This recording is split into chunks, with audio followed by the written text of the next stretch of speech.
Welcome to RIT Student Accelerator Demo Night. We are Team Jogo. Jogo is a virtual reality education platform company. I am Mansu Patan. I am the CEO of Jogo. I have Surya Ajay Kumar with me today. Surya is the Chief Marketing Officer. Surya and I have master's degrees in 3D game design and development and 8 years of combined experience in professional software development. We have Professor Simpkins as our advisor in instructional design and Professor McGowan as our business coach. Virtual reality is not limited to gaming. Virtual reality, when used in STEM education, has resulted in 25% better engagement with the learning content, 15% longer memory retention, and overall 10% better learning outcomes. In our customer research, we have identified the people who are using this technology in STEM education. These are the early adopters, such as students and parents with school going kids who got VR headsets and are actively looking out for educational experiences. And we have educational institutions such as private schools and universities who have adopted this technology and are using for teaching purposes. With our 190 customer discovery interviews, we identified this as a two-sided market. On one side, we have consumers such as students who want to learn STEM concepts in VR. On the other side, we have producers like teachers who want to create STEM education content in VR. Let's hear from the customers. Meet Benjamin, a 40-year-old parent. He said he would be interested in various educational applications for his children, such as the inner exploration of the human body. He got a new headset, searched the App Store, and found no such apps. Varun Bujala, a 19-year-old medical student, said he found only one or two VR apps on human anatomy. Let's hear from one of the producers, Amanda Bow, an associate professor in civil engineering department. She wants to create an entire module for construction in virtual reality. She noticed a gap between her knowledge and VR development. So the problem with this two-sided market is for consumers, there is a lack of VR content available in STEM education. And for the producers, it is difficult to create STEM content in VR. As a solution, we are providing a platform that offers easy to use tools for producers to create VR STEM content. And for consumers, we are providing an on demand access to a VR STEM library. Let's look at the working prototype of our platform. In this video, I am using computer assembly as an example to demonstrate how easy it is to create an interactive 3D tutorial from scratch using Jogo. First step, teacher pulls out all the components required for the tutorial from our STEM 3D model library. Second step, teacher defines the systems, programs all the interactions using simple, intuitive hand controls and a few clicks of buttons. Jogo does all the heavy lifting and creates a tutorial for you. This is the part where the student is experiencing the tutorial that we just created and practicing the assembly process on his phone. All these tutorials can be saved and published onto our platform, creating the first VR STEM library. Our value proposition for virtual reality users who need access to STEM education content, Jogo provides an online platform with a library of interactive 3D learning modules and creation tools, unlike current VR platforms that do not offer STEM content. Our business model is pretty straightforward. Existing VR users pay $10 per month as a subscription fee in order to access our STEM library and the content creation tools that come along with it. Looking at the United States virtual reality education market, you can see that $260 million is spent on all VR software and content. This is our total available market, which is growing at 43% per year. Our serviceable available market is about a quarter of this, $72 million, which is spent exclusively on STEM content. Our obtainable market consists of VR enthusiasts and early adopters who spend about $4 million annually. Our marketing plan consists of 3 different phases with different objectives. In the first phase, we'll be directly reaching out to nearby schools and universities to get teachers on board with our product development and testing. We have completed this part and have identified 10 teachers willing to work with us on creating initial content. After this, we'll start attending live conferences and demos in order to get feedback from a larger group of educators and increase awareness about our product. Our final phase will be directed at Facebook groups related to education and VR, and we'll be running 100,000 ads to get to our first 1,000 app downloads from our early adopter user base. Moving on to our financials, you'll notice that our first year operating margin does not look so great. And this is because creating VR content takes time and we will not have enough content to support more than 1,000 users on the platform at this point. From the second year onwards, we will spend exponentially more money on marketing and sales in order to reach a sustainable user base during the third year, where we start generating a profit. Our main competitors in the space are platforms like Engage VR, Unimersive, and Google VR. As you can see, all these platforms have some sort of educational content, but Jogo is the only product which features an exclusive STEM library and content creation tools. Engage VR also features a basic collaboration mode, but we are working on a collaboration mode which is more effective in classrooms. Jogo offers all these features at an affordable $10 per month. As for our learning plan, we still need to figure out our first content opportunity, as in which topics to create content for in order to be profitable. We also need to figure out how much money we can share with content creators to sustain the business. Since we are still in development and testing phase, we will need help with connections to test our product. We would like to talk with teachers who use VR to teach and students who try to use VR to learn. We would also like to contact schools which have experience with their own VR labs. Thank you, and contact us to learn more at jogoxr.com.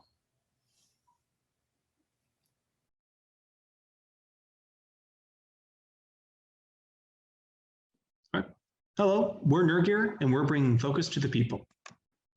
A little bit about us. We are a neurostimulation company that develops ultrasound technology to improve focus and memory. This is the team. I'm Jonathan Hacker, the project lead. We have Tyler Franklin, the communications lead, Gage Lawson, the R&D lead, and Ekmar Al-Jaljuli, the design lead. This is our advisory board. We have a good mix between technical and business advisors, with our technical advisors having expertise ranging from ultrasound to neurosurgery, all of whom are going to help us push this project forward. So let's start out with a pretty simple question. Would you like to have better focus and memory? If so, you're not alone, but perhaps you're not doing anything about it. Consumers are dissatisfied with existing solutions for enhancing their focus and memory. In order to compensate for a lack of focus and memory, consumers turn to things like energy drinks, which don't solve the underlying problem, stimulants, which have nasty side effects, and brain-boosting supplements that aren't very effective. However, there is interesting research in the field of neuromodulation. When stimulating certain areas of the brain, it can have a variety of effects, including increased focus and memory. And people are starting to take advantage of this technology right now. So this is the state of the art, transcranial electric brain stimulation. It claims to enhance focus and memory. However, its effectiveness is just unknown. Miles McLaughlin, a PhD researcher, said that electric brain stimulation is definitely a controversial field. And the reason he says this is because we're not even sure that electricity can reach the brain in order to stimulate it in the first place. Our solution is Deep Internal Cognitive Enhancement, or DICE. It's a wearable device that enhances your focus and memory, but instead of using electric brain stimulation, it uses ultrasound brain stimulation. Some of the benefits of using ultrasound over electric is that ultrasound has been shown to be effective for stimulating the areas of the brain. And when used in diagnostic equipment, it's been deemed FDA safe, although it hasn't been approved for this use yet. And it has a large body of research to pull from when developing the technology. In order to pursue this opportunity, we are getting support from the Focused Ultrasound Foundation and also looking for institutional support elsewhere. Our customer discoveries had people report a need for something to keep them on all day at work. They said they would pay between $1,000 to $3,000 for a device that provably increased focus and memory just to try it. And people believe neurostimulation techniques could help them better achieve their long-term goals. The key identifiers in our target market are middle-aged and above, dissatisfied by aging, a strong desire to learn and improve themselves, and pre-existing interest in brain stimulation solutions. Our market is based off the overall brain stimulation device market at $4 billion. This includes both medical applications and the cognitive enhancement market. We are targeting with our application the cognitive enhancement stimulation market at $690 million. And our beachhead market will be brain stimulation enthusiasts at $58 million. These are the people who buy every new device that comes out, put it on their head, and see if it works. For individuals who need increased productivity, DICE is a non-invasive headgear device that enhances focus and working memory. Unlike existing consumer enhancement devices or pharmaceuticals, DICE will be a safe and effective technology. Our business model is going to be a direct consumer model. So customers are going to have the opportunity to buy dice through our website for $2,500 or just rent it for $60 a month. This timeline depicts the key milestones we're trying to achieve in the next 4 years. So starting with this September, we're going to submit the provisional patent application. We're also going to start prototyping through our IT senior design program. Coming up to next year, we're going to start to look for funding through the SBIR program. And up to September 22, we're going to commence user testing. Moving forward to May of 2023, SBIR Phase 1 will be complete, and then we're going to start to apply to SBIR Phase 2 to look for further funding. During that time, we're going to create our commercialization plan, and we're going to focus more on the product design. And once we achieve FDA clearance by November of 2024, we're going to start sending out alphas for testing. And in February of 2025, we're going to launch. These are financial projections. So in 2021, we're going to use our own funds for prototyping. The years 2022 till 2024, we're going to use the funds reached through from grants like the SBIR for research and development. And as you can see in 2024, we're going to be selling 5 units. These are going to be the alphas that we're going to send out for testing. And 2025 is going to be our launch year. What we're asking for are expertise in academic investigation, industrial design, grant writing, and we're also looking for institutional support. Thank you, and please feel free to reach out to us through our email.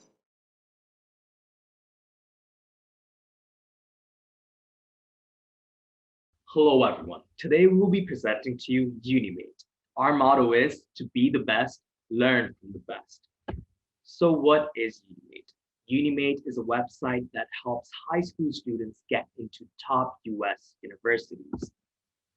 For a high schooler, the journey of getting into a university is like a nightmare. The process is extremely complex, hundreds of requirements.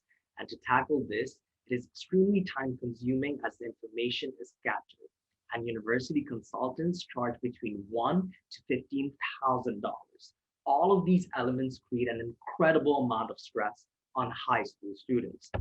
We plan to build the high schooler's dream, easy to understand information through our video and written content plus tools plus one-on-one help, streamlining the process and building that one-stop solution, all at an affordable price of $99.99.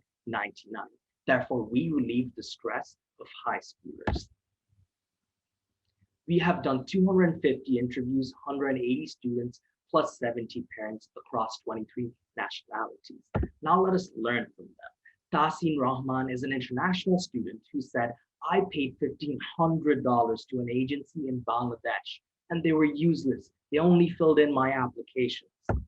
Camille Adam is a domestic student, and he said, I lived in a small town in Connecticut, and our high school counselor was really bad.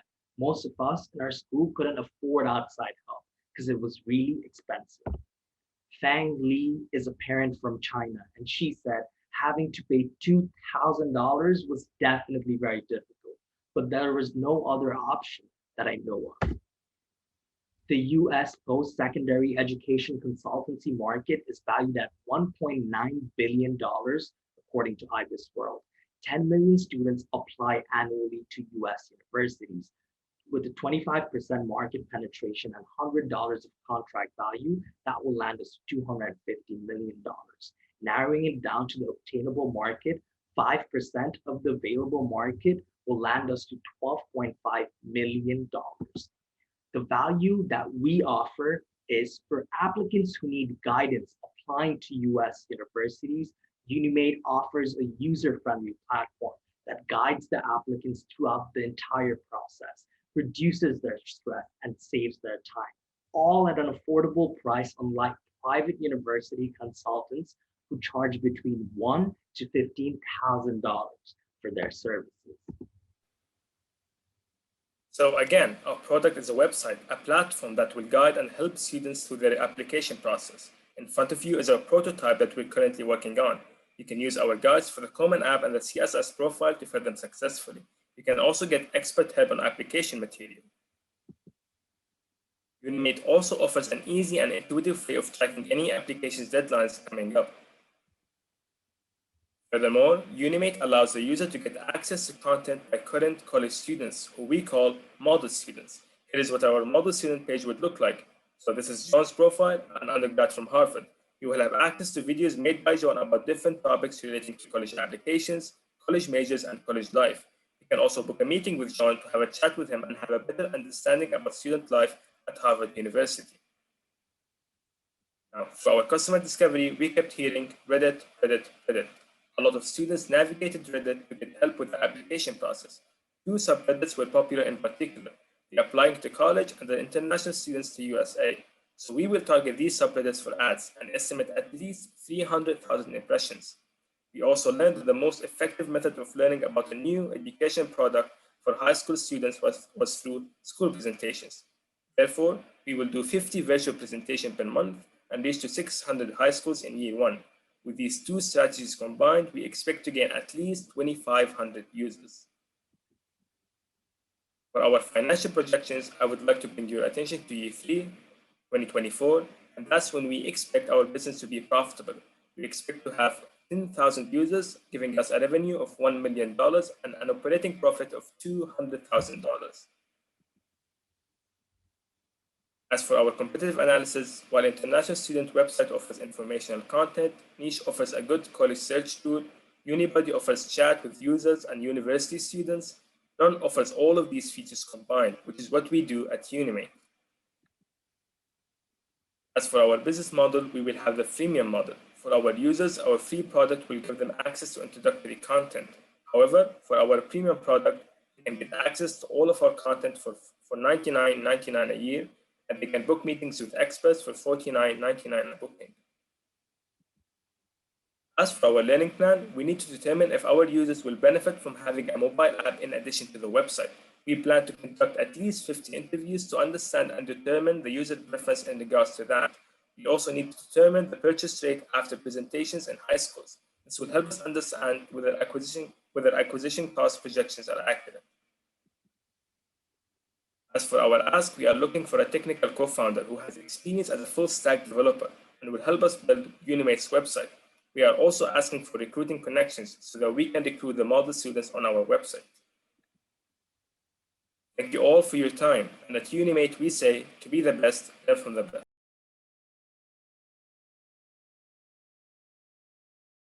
Hey everyone, we're Not Wasted and we're going to help you reduce food waste at home.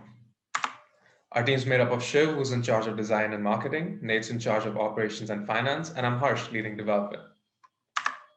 We started working on this business idea with this statistic in mind. About 30 to 40% of the US food supply is wasted, almost half of it supposedly comes from households.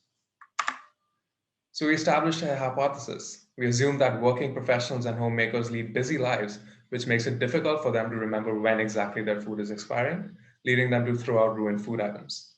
From bread that gets too moldy to bananas that get too ripe, the financial loss and guilt that comes with throwing food away is something that all three members of our team have experienced firsthand. So we set out to solve the problem. Our proposed solution was going to be a mobile app that helps you manage and track your pantry at home, with services including expiry notifications, storage tips, and alternative uses for inconsumable food. After speaking with 202 people, we realized that their process of obtaining and managing their food was not a painful problem for them. Only about 5% of the people we spoke to actually had significant food waste. On average, they were only throwing out about $2 worth of food, and most were financially comfortable with that loss. Even fewer people complained about it being a problem in their home, and only one person cited memory as a reason food was wasted in their household. The rest cited overbuying as a reason, but that isn't exactly what our product solves. Some things that people said that we interviewed were that most of their waste was coming from stale leftovers or that they had no waste at all. Others stated that they would share their extra food with neighbors or the community, and most seem to have adopted their own solutions to combat this problem. Ultimately, we started asking people if there was anything that was frustrating about their grocery experience, and most of them had nothing to complain about. Only 5% said yes, and most of those 5% have already found a way to drastically reduce the frustration or have their own way of dealing with it.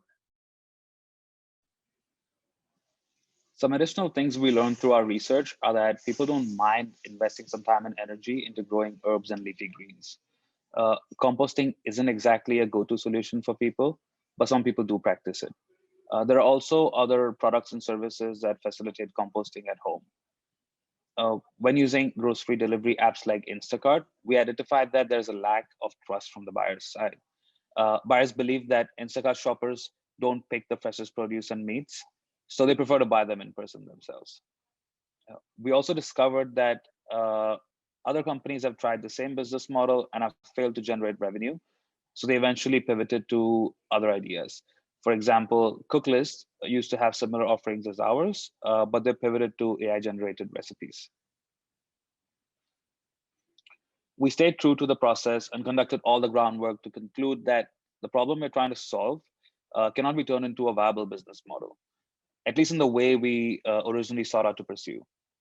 We also learned a lot about consumer behavior when it comes to their grocery shopping experience, including their opinions on farmers markets, a preference of convenience over price, quality over price, and organic produce, just to name a few. We'd like to thank the NSF, RIT, the cohort, and all the mentors for the opportunity to be a part of the program and the continuous guidance. Through this whole process, we definitely have a newfound respect and appreciation for B2C companies and the effort it goes into validating and building one as well. We're open to talk about food waste and answer any questions you may have about our research. Thank you so much for your time.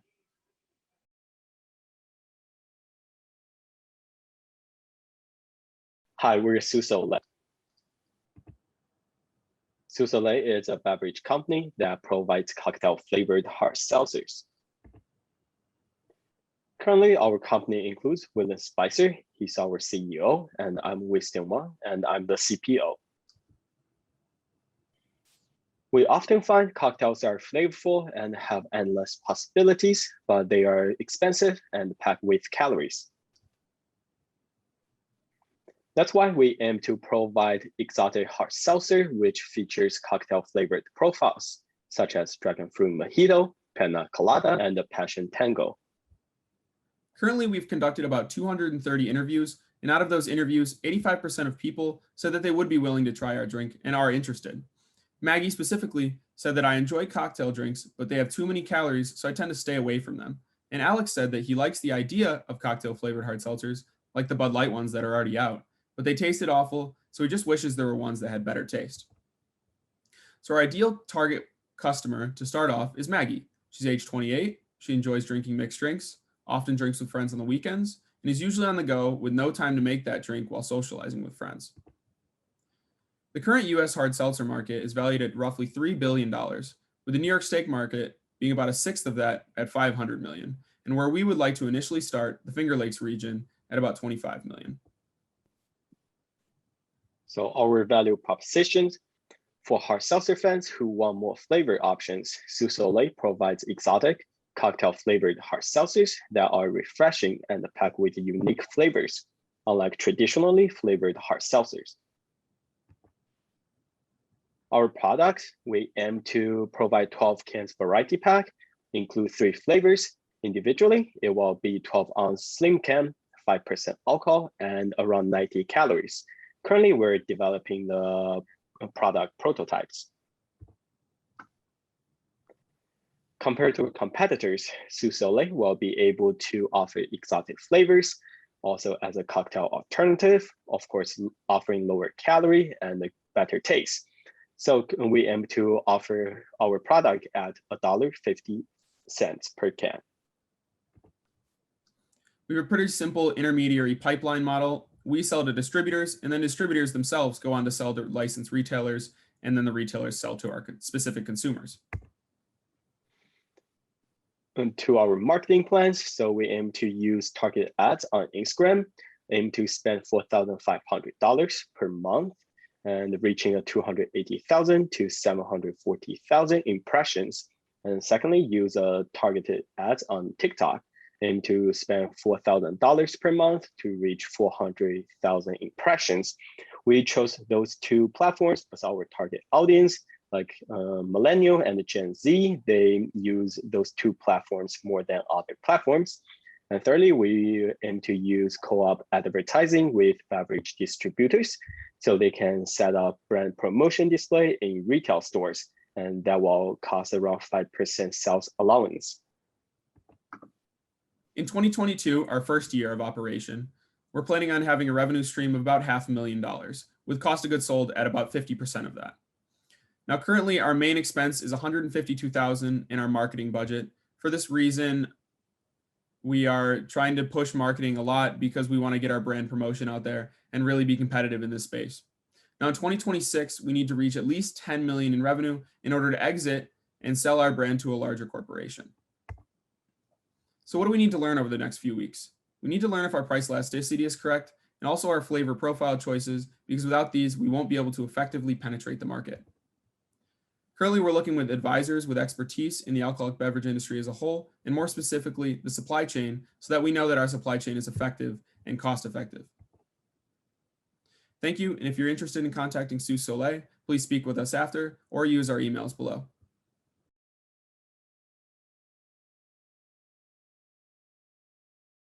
Good afternoon, everyone. We are Synesthesia.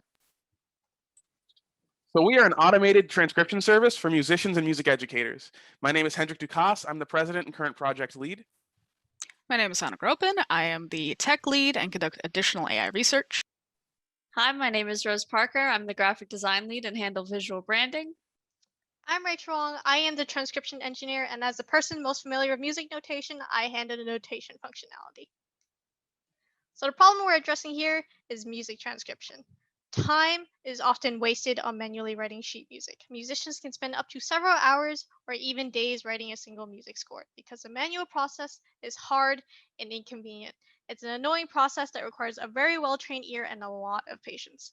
And external sources are inaccurate, low quality, or expensive. They can be as high as $4 a page. So the only real solution is to do it the hard way.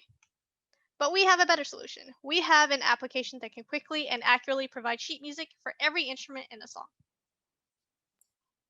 As of right now, we've conducted a total of 201 personal interviews and have determined that most musicians have a need for sheet music and they want a way to automate writing it. We've been told that arrangement is not enjoyable due to it, and the hardest part of music production is in fact transcribing everything. Out of the people we've spoken with, some key customer examples include Carlos and Bradley. Carlos is an indie musician that makes jazz covers of music from video games and can save hours in the process by transcribing automatically, leaving him with more time on the actual creative aspects of arrangement. Bradley is an instructor at a music school who likes students to choose the music they play and thereby has to manually transcribe it on a per piece, per student basis. Saving time there leaves him with more time to actually teach.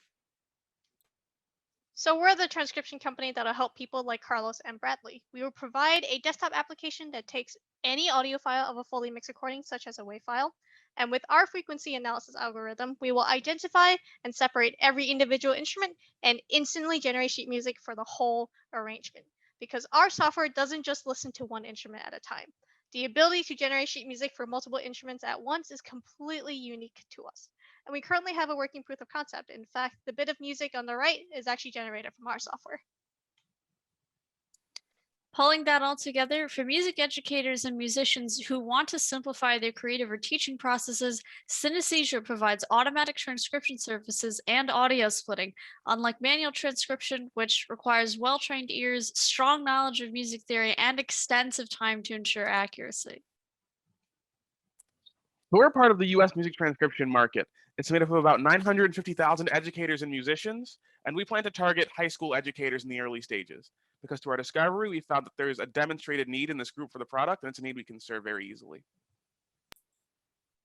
Looking at our competitive situation, software within our market tends to either create sheet music or split instrument tracks and can be automated or not. There's Splitter, which is an open source bit of software that splits audio into stems or sections automatically. There's MuseScore, which is a music notation software and sheet music research to which anyone with an account can upload their work. There's Anthem Score, which automatically creates sheet music for a single instrument, but we are the only ones that can do all three. We would provide our automatic transcription software in the form of a desktop application to teachers and musicians who would pay us a $10 a month subscription fee. So the real backbone of our marketing plan is our university partnerships program. Through our discovery, we've learned that an educational environment is the main way in which students learn about new tools. So by partnering with universities and giving them our software for free, we can generate those long-term users per school year after year. We also plan to do live demos at music events to generate a mailing list. And using the emails on that mailing list, we plan to run a closed beta and really develop those early evangelists for selling the product in the early stages. Looking at our P&L sheet, you can see that the first year that we start to make a profit is in year 3. This is really when we start to see the fruits of that university partnerships program. You'll also see that our sales and marketing budget starts to balloon over time. This is because those university partnerships are very expensive to maintain and acquire. Looking ahead, there are also some things that we need to talk to people about and learn. We need to verify our standing in regards to the copyrights of generated music and establish what is the retention rate from those university partnerships and the rate of signups per live demo. What we ask of you is really connections with subject matter experts in software and IP protection, as well as music royalty and copyright, and musicians for our beta, educators or hobbyists you might know. Thank you.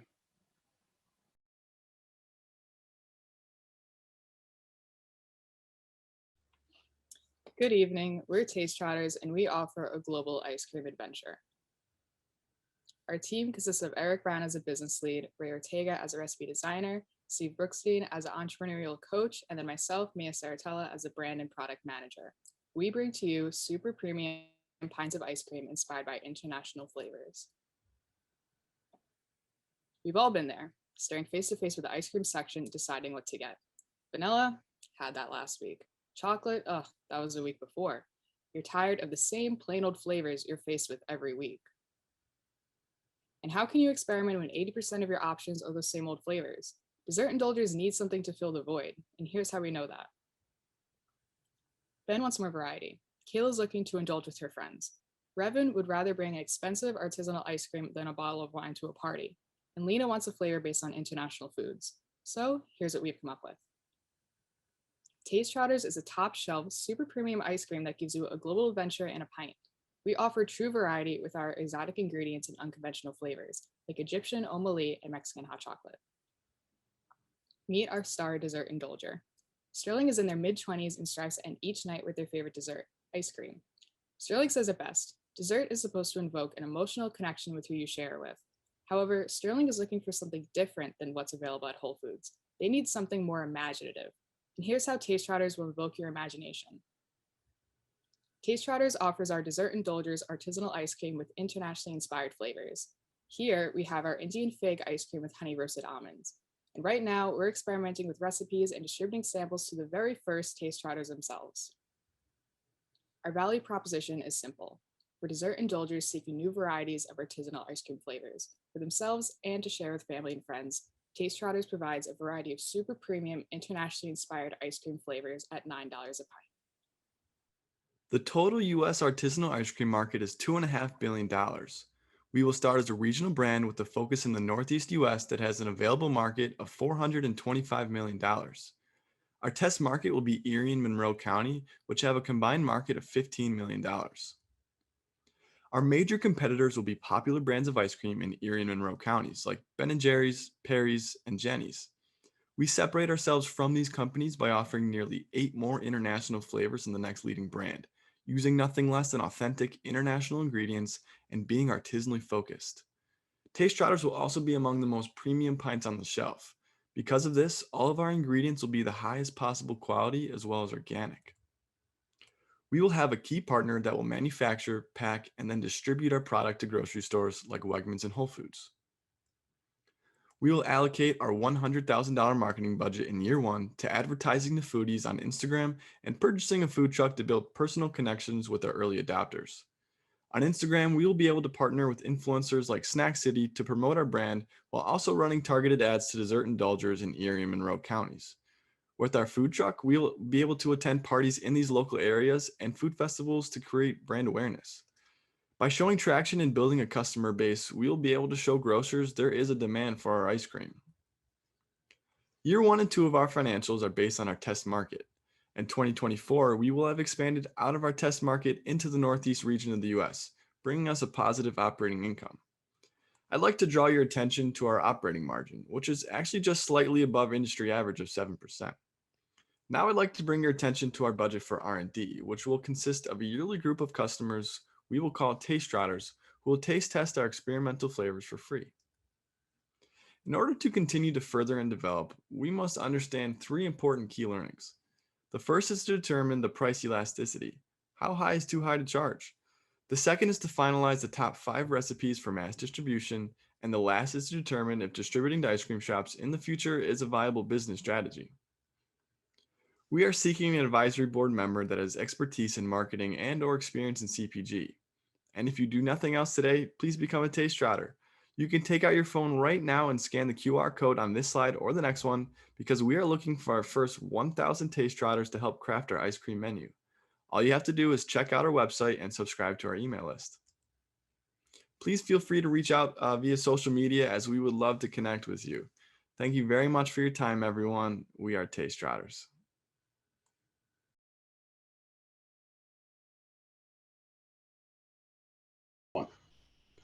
Hello, my name is Henry Kina. Today I'm joined by Jake Johnson. We are IntelliPlant. We make it aeroponics simple and affordable. IntelliPlant builds automated farming systems for home environments that use aeroponics and can be controlled directly from your smartphone.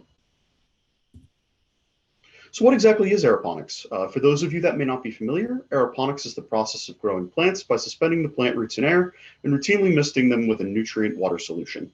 Some benefits of aeroponics include up to 3 times faster growth rates when compared to traditional soil, as well as higher plant yields, all while using 90% less water. So what's the problem? Well, the problem is that people want to be able to grow plants, but they have a variety of constraints, such as not enough time or experience, a lack of outdoor space, or they just don't want to spend the money on current expensive solutions. In order to address these problems, we at IntelliPlant have come up with a solution. Our solution is an indoor aeroponics farming system that provides users a more affordable means of growing plants indoors with limited space and with no prior knowledge or experience of gardening. This is the IntelliPlant unit. Our units are compact with a width and depth of 8 inches and a height of 12 inches, so no taller than the average microwave or toaster.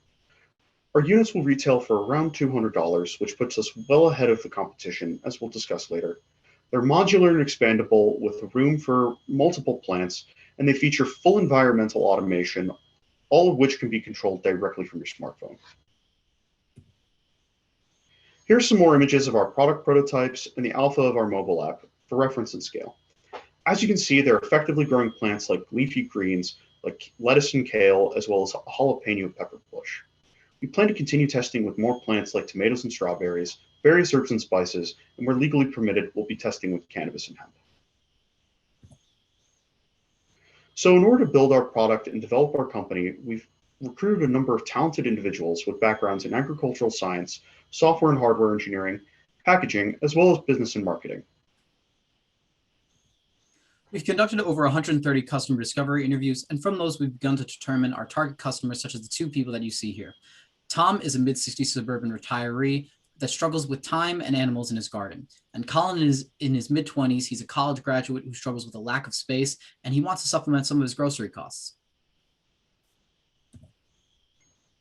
Our total available market is the US indoor farming market at roughly $2.9 billion. Our serviceable obtainable market is the consumer-grade aeroponics market at roughly $700 million. Our initial target market, which we're aiming to go for, is the US home growers market at roughly $50 million. So for gardeners and home growers who need an affordable alternative to current aeroponic systems, IntelliPlant offers a low-maintenance, high-yield unit which can produce fresh fruit, vegetables, and spices year-round and can fit virtually anywhere in your home, unlike the competition, which is expensive and bulky. Compared to some of the other existing hydroponic and aeroponic growing solutions currently already available on the market, as you can see, we provide a higher variety of plants to grow, a highly intuitive mobile application, and greater plant yields, all for a highly competitive price, which will change the course of the market. Our business model is simple. We sell our units directly to home growers and gardeners, and in addition, we also offer a subscription model for our customers that provides them with the seeds and nutrients that they need in order to grow. In our 5-year financial estimations, we expect to see a very small net positive in our first year of operations. However, in years 2 through 5, we can expect to see further continued exponential growth.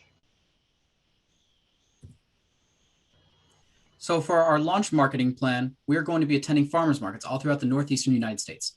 As you can see, we've already been to several throughout the Northeast, including Grow NYC, located in New York, as well as the Darien's Farmers Market, located in Connecticut. We're putting a large focus on farmers markets because we've learned through our discovery that our target customers are going to be the people attending these markets, particularly in urban farmers markets. The cost for attending these markets is broken down here, and as you can see, we've split that between travel and equipment costs, as well as rental costs for booths and stalls at the markets. Roughly 1 in 12 adults in the United States shop for produce at farmers markets, and we plan on capturing a portion of that, which will come to us in the form of early stage alpha and beta testers, further data confirmation, and early adopters. So while we continue to learn and expand, we want to focus on 3 main points going forward. First, assessing and confirming the viability of our product retail price in the market. Second, identifying our beachhead market so we can specify which specific home growers will be our early adopters. Lastly, we're seeking to optimize our product's user experience and ensure customer satisfaction. In order to help us reach these business goals, we're currently looking for a supply chain management expert to direct us in identifying fulfillment partners as well as helping us manage our product supply chain. Thank you for your time and consideration today. If you're interested in learning more about IntelliPlant or potentially alpha testing with us, come talk to us in the breakout rooms after this presentation, or you can always visit our website at intelliplant.com or reach out to us at business@intelliplant.com. Thank you.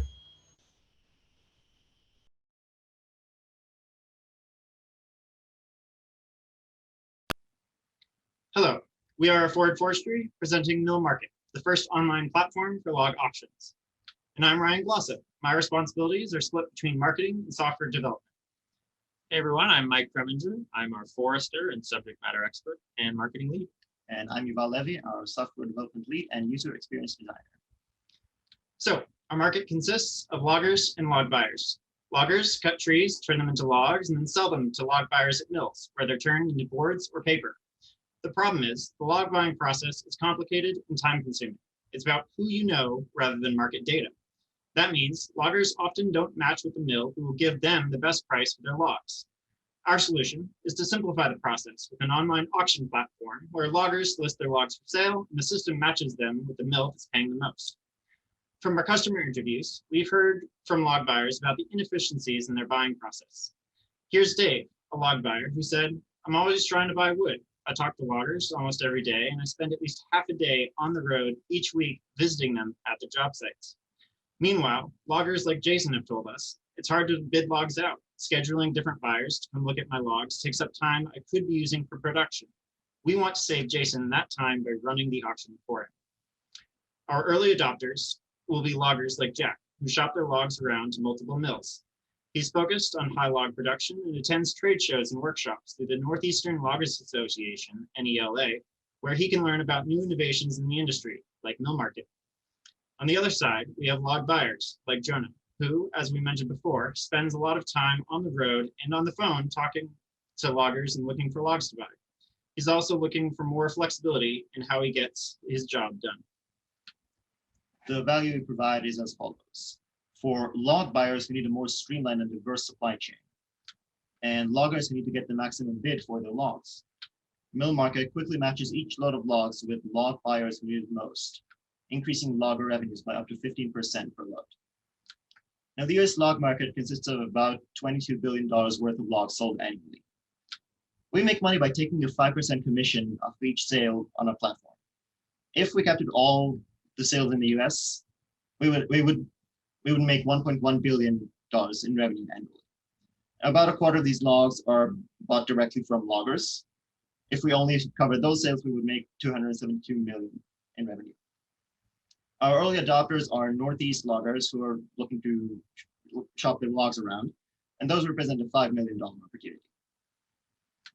Our product, Mill Market, is a simple platform business model. We run log auctions. Loggers post the logs for auction, log buyers make offers on these logs, and for running that auction, we make our 5% commission. Now, this is what a log buyer sees when they first open up the app. They see a map of auctions going on in their area that match their specifications. And by clicking on one, they can see details about it, like how big it is, how far away it is, what kinds of logs are in it, and also how well rated the logger who's offering the sale is. And if they like what they see, they can just place a bid right there on the platform. To get into this market, we need to hit both loggers and log buyers. And to reach loggers, we're going to go through the workshops and trade shows at the Northeastern Loggers Association, as we mentioned before. And that's because the rest of the year, loggers are in the woods and they're really hard to reach. So we're going to spend $60,000 on those trade shows and workshops to get 40 loggers on board by the end of 2022. On the log buyer side, we're doing direct sales. That means driving from mill to mill and having face-to-face conversation with log buyers about our software.